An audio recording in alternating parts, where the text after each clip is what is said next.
నార్మల్గా మనము ఇంతకుముందు ఎవ్రీడే దేవుడు నామం చెప్పుకోవడం గుడికి వెళ్ళడం చేసేవాళ్ళం. ఇప్పుడు 1 వీక్ ఒకసారి పెట్టుకుంటున్నాం, నెక్స్ట్ ఒక సంవత్సరంకి వస్తే దాని తర్వాత వెళ్ళడమే మానేస్తాం. ఇప్పుడు ఈ క్రమంలో ఏమవుతుందంటే చర్చిని గుడిలాగా కట్టేస్తున్నారు, ధ్వజస్తంభాలు పెట్టేసినారు, గీతలు పెట్టేసినారు, గాయత్రి మంత్రంని వాళ్ళకి నచ్చినట్టు పెట్టుకున్నారు. ఇక్కడ నుంచి మనం లెక్క పెడితే ఇప్పుడు కనుక మనం ఫైట్ చేయకపోతే ఒక 100 సంవత్సరాల తర్వాత ఆ గుడిలకి 100 సంవత్సరాల చరిత్ర ఉంటుంది. ఇక్కడ దాన్ని ఎట్లా ఫైట్ చేస్తారు? ఒక 100 సంవత్సరాల తర్వాత ఈ క్షేత్రం అనేది ఉంటుందా మన దగ్గర? మనం దేవాదాయ శాఖ గురించి మాట్లాడుకోవాలండి. యాక్చువల్లీ ఇందాక ఎవరో క్వశ్చన్ అడిగారు, ఆ బ్రదర్ ఉన్నారో లేదో వెళ్ళిపోయారో తెలియదు, మీరే అడిగారు కదా. దేవాదాయ శాఖ గురించి మాట్లాడుకోవాలండి. గుడి గురించి చూసుకుంటే కనుక ఆలయం ప్రతిరోజు ప్రతి క్షణం మనం వెళ్ళిన ప్రతిసారి మనకి ఏదో చెప్పాలని ట్రై చేస్తూనే ఉంటుంది. కానీ ఆలయం చెప్పేది కాదు కదా, కనీసం ఆలయంలో అర్చకుడు చెప్పేది కూడా మనం బుర్రకు తీసుకోము. మనం ఎంతవరకు ఏంటి, మన కంఫర్ట్లో మనం గుడికి వెళ్ళాలి. ఆ కంఫర్ట్లో కూడా గుడికి వెళ్ళి ఎట్లా ఉండాలి అంటే, ఫస్ట్ గుడికి వెళ్తాం, వెళ్ళంగానే అర్చకుడిని ఏమంటే తొందరగా అష్టోత్తరం చేయండి, నీకు అష్టోత్తరం కావాలా తొందరగా కావాలా? తొందరగా కావాలి అంటే నువ్వు భక్తి నీకు ఎక్కడ కనపడతల్లా. అర్చక స్వామి కూడా వెళ్ళంగానే సరే అర్జెంట్ అంటున్నారు కదా అని చెప్పేసి 108 చదవాల్సింది ఒక 28 చదివేసి అయిపోయింది వెళ్ళి అంటాడు. మనకు ఆయన 108 చదివాడో 28 చదివాడో తెలియదు, కానీ మనం బయటకు వచ్చి ఏమంటాం, ఈ మధ్య అర్చకులు అందరూ పూజలు సరిగ్గా చేయట్లేదండి అంటారు. అర్చకులు సవ్యంగానే చేస్తారు. మనం సవ్యంగా వెళ్తున్నామా, సవ్యంగా అడుగుతున్నామా, సవ్యంగా చేస్తున్నామా? మనం ఏది సవ్యంగా చెయ్యం. అండ్ మోరోవర్ ఈ దేవాదాయ శాఖ అనేది వచ్చిన తర్వాత ఎట్లా అయిపోయిందంటే, మనకి గుడికి వెళ్ళగానే నాకు మీరు అన్నారు చూసారా, గుళ్ళో కానుకలు హుండీలో వేయండి అనే బోర్డు కనపడుతుందని చెప్పేసి. అసలు కానుకలు హుండీలో వేయండి అనే బోర్డు పెడితే పెద్ద దౌర్భాగ్యం. ఎందుకంటే ఈ దేశంలో ప్రతి ఒక్కరికి మత స్వాతంత్రం ఉంది. ఆ మత స్వాతంత్రాన్ని అనుసరించి వాడి మతాన్ని వాడు స్వేచ్ఛగా పాటించవచ్చు, ప్రచారం చేసుకోవచ్చు, ప్రకటించుకోవచ్చు. కానీ మన పరిస్థితి ఏంటి, మన మత స్వేచ్ఛ చాలా ఖరీదైంది. ఎక్కడ మొదలవుతుంది ఆ ఖరీదంటే, బయట బండి పార్కింగ్ చేసే దగ్గర టికెట్తో మొదలవుతుంది. తర్వాత చెప్పుల స్టాండ్ టికెట్, లోపలికి వచ్చిన తర్వాత దర్శనం టికెట్. ఒట్టి దర్శనం చాలదంటే అర్చన కోరేటు, అభిషేకం కోరేటు, అష్టోత్తరానికి కోరేటు, సహస్రనామానికి కోరేటు. ఇవన్నీ కాకుండా మళ్ళీ బయటకు వచ్చిన తర్వాత, గుడి బయటకు వచ్చిన తర్వాత ప్రసాదం అనేది ఆనవాయితీ. గుళ్ళో ప్రసాదం మనకి ఎప్పుడు పెడతారు, 10 రూపాయలు పెట్టి పులిహోర లేకపోతే 5 రూపాయలు పెట్టి లడ్డూను కొనుక్కుంటే తప్ప మన ముఖానికి ప్రసాదం కూడా దొరకదు. ఇది మన దేశంలో మన బతుక్కున్న మత స్వేచ్ఛ. అంటే మనం కట్టాల్సిన ట్యాక్సులు, ఇన్కమ్ ట్యాక్సులు లేకపోతే ఇంకేదో జిఎస్టీలో ఏ ఉంటాయి, డైరెక్ట్ ట్యాక్సెస్, ఇండైరెక్ట్ ట్యాక్సెస్ అన్నీ కట్టేసిన తర్వాత మన జేబులో మిగిలిపోయిన డబ్బులతో మనం గుడికి వెళ్తే, లాక్కోవాల్సిన డబ్బులన్నీ దేవాదాయ శాఖడు లాక్కున్న తర్వాత మన చివరాఖరు రూపాయలు ఉంటాయి, 10 రూపాయలు 100 రూపాయలు, ఆ డబ్బు మనం ఎట్లా వాడాలో కూడా వాడే చెప్తాడు. కానుకలు హుండీలోనే వేయాలంటాడు. హుండీలో అయిపోతే నేను చెత్త కుండీలు వేసుకుంటుంది, నా డబ్బు నువ్వాడు అడగటానికి.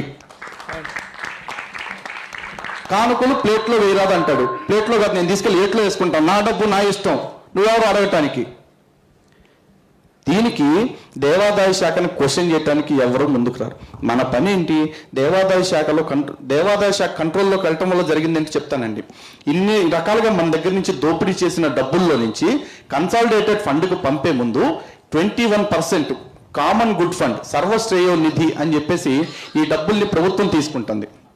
ఈ సర్వశ్రేయో నిధి నుంచి ఏం చేస్తారు, జీర్ణమైపోయిన దేవాలయాలు లేకపోతే ఆర్థిక ఇబ్బందుల్లో ఉండి దూపదీప నైవేద్యాలు లేని దేవాలయాలకి ఆర్థిక సహాయం చేస్తామంటున్నారు. ఆర్థిక సాయం అంటే ఎంత చేస్తారో తెలుసండి, అట్లాంటి ఆలయాలకి 5,000 రూపాయలు ఒక ఆలయానికి. అందులో 2,000 రూపాయలు అంటే మొన్నటిదాకా 3,000 ఇచ్చేవాళ్ళు, ఇప్పుడు 5,000 చేశారు. 5,000లో 2,000 రూపాయలు దేవాలయాల యొక్క పూజా సామాగ్రి కొనుక్కోవటానికి, మిగతా 3,000 రూపాయలు అర్చకుడి యొక్క గౌరవ వేతనము. ఇది గుర్తుపెట్టుకోండి బాగా, గౌరవ వేతనం. ఎందుకంటే ఈ రోజు మన జాతీయ సగటు ప్రకారం ఒక వ్యక్తి కంఫర్టబుల్ గా బతకాలంటే 122 నుంచి 150 రూపాయలు కావాలి ఒక వ్యక్తి బతకటానికి. మరి అర్చకుడికి తన కుటుంబం మొత్తానికి వెళ్ళి రోజుకు 100 రూపాయలు ఇచ్చి గౌరవ వేతనం అంటున్నారు. ఏ రకమైన గౌరవ వేతనం అంటే రోజుకు 100 రూపాయలు? కానీ మనం ఎప్పుడన్నా మన అర్చకుడి సమస్య గురించి మనం మాట్లాడతామా? అర్చకుడు ఈ మధ్య కమర్షియల్ అయిపోయారండి, కానుకేస్తే తప్ప శటకోపం పెట్టట్లేదు. ఇదే మనం చేసే విమర్శ. కానీ శటకోపం పెట్టాలంటే కూడా కానుకేస్తే బాగుండు అనుకునేంత దయనీయ స్థితికి అర్చకుడు వచ్చాడు అంటే దానికి కారణం ఎవరండి, దేవాదాయ శాఖ కాదా? ఈ 21% అయిపోయిందా? లేదు. మళ్ళీ 5% ఎండోమెంట్ అడ్మినిస్ట్రేషన్ ఫండ్, ఇంకో 3.5% అర్చక వెల్ఫేర్ ఫండ్ అని చెప్పేసి ప్రభుత్వాలు తీసుకుంటున్నాయి. మొత్తం 29.5%. అంటే మనం వేసే 100 రూపాయల్లో 29.5 రూపాయలు ప్రభుత్వాలు తీసుకుంటున్నాయి. ఇది జీర్ణమైపోయిన దేవాలయాలకి నిర్వహణ కోసము, అర్చకుల సంక్షేమం కోసం. అలాంటప్పుడు మరి మిగతా 70 రూపాయలు 50 పైసలు అకౌంట్లో సేఫ్గా ఉండాలిగా. ఇప్పటిదాకా వచ్చి దేవాదాయ శాఖ ఏర్పడిన నాటి నుంచి ఇప్పటిదాకా ఒక్కసారి స్టాండ్ అలోన్ స్టేట్మెంట్ ఒకసారి రిలీజ్ చేయమని చెప్పండి. ఆదాయానికి సంబంధించి రిలీజ్ చేస్తే దేవాదాయ శాఖ అకౌంట్లో ఉండే డబ్బులు పెద్ద సున్నా. అరే నువ్వు గుడి బాగు చేయడానికి గుడి నిర్వహణకి 21 రూపాయలు తీసుకుని, అర్చకుడి కోసం 3.5 రూపాయలు తీసుకుని, నీ అధికారులు నువ్వు పెట్టిన అధికారుల కోసం 5 రూపాయలు తీసుకుని, మరి మిగతా 70 రూపాయలు ఏం చేస్తున్నావు? పప్పు బెల్లాలు కింద పంచుతున్నారు. కరోనా టైంలో చూస్తే 7,000 మంది ఇమాములకి 5,000 రూపాయలు ఇచ్చారు. 29,700 మంది పాస్టర్లకి 5,000 రూపాయలు ఇచ్చారు. వీళ్ళిద్దరూ మైనారిటీలు అండి, గుర్తుపెట్టుకోవాలి ఇక్కడ మీరు. అదే అర్చకులకి ఎంతమందికి ఇచ్చారు తెలుసా? 31,000 మందికి. అంటే ఈ దేశంలో 80% ఉన్న హిందువులకు సంబంధించిన అర్చకులు 31,000 మంది. ఈ రాష్ట్రంలో కేవలం 2.5% ఉన్న క్రైస్తవులకు సంబంధించిన మత పెద్దలు 29,700 మంది. మరి 14% ఉన్న వాళ్ళకేమో 7,000 మంది. ఏమైపోతున్నాయి మన డబ్బులు? ఇంకా లెక్కలు అడగాల మనకి. దోపిడీకి గురవుతున్నాం మనం. అండ్ ఇంకోటి, ఆంధ్రప్రదేశ్లో అయితే మరీ విచిత్రమైన పరిస్థితి.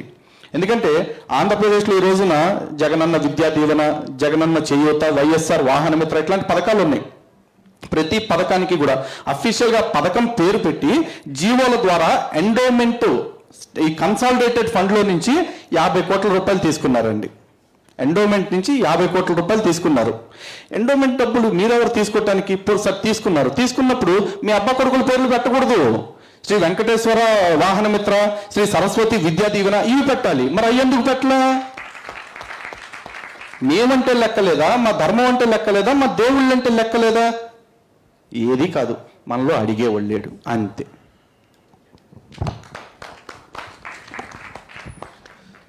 సో క్వశ్చన్ అండి, క్వశ్చనా? క్వశ్చన్ చిన్న